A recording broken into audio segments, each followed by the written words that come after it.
Assalamu alaikum, my young friends. How are you doing today? Good? That's wonderful. Are you ready for the lesson from Quran today? Great. So let's begin. Have you heard the word shirk, which is called associating partners with God in English? Let's talk about it. According to Islam, it is one of the gravest. Gravest means very serious. It's a very serious, a great sin. And therefore, we must avoid it. And that's why I want us to understand this concept very well today. So, shirk or associating partners with Allah or God, it basically means attributing partners to Him, to God, in His exclusive attributes, rights, or worship. In other words, we can say it means to ascribe divinity, worship, or obedience to anyone or anything other than Allah or God. Islam stresses the absolute oneness of God, which we call Tawheed.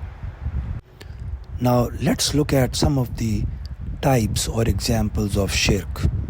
I mean associating partners with Allah or God. The first type is shirk in worship.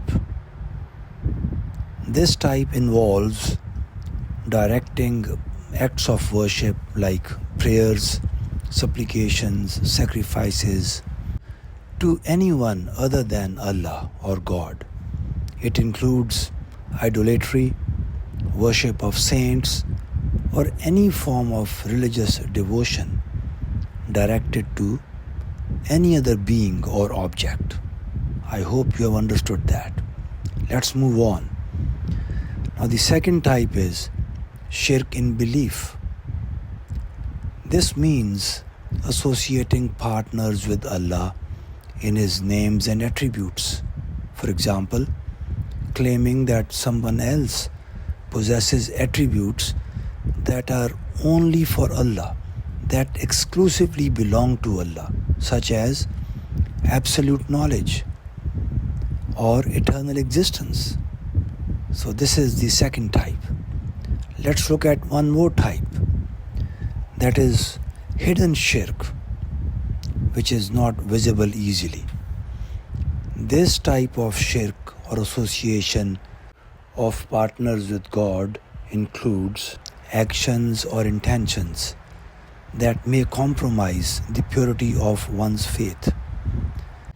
For example, relying excessively on intermediaries rather than direct supplication to Allah. You know what intermediaries are? Let me explain that in simple words. Intermediaries serve as bridges between humans and the divine, I mean God.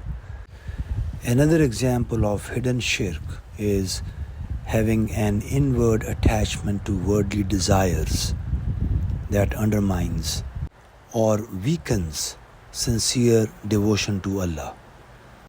My young friends, I hope you have understood the meanings of shirk today. Let me repeat before closing. Understanding the concept of shirk or association of partners with God is extremely important in Islam because it defines the core principle of monotheism, that is, oneness of God. My friends, with this I close today's lesson. I hope you have understood the meanings of shirk very well. See you soon again. Have a wonderful day. Assalamu alaikum.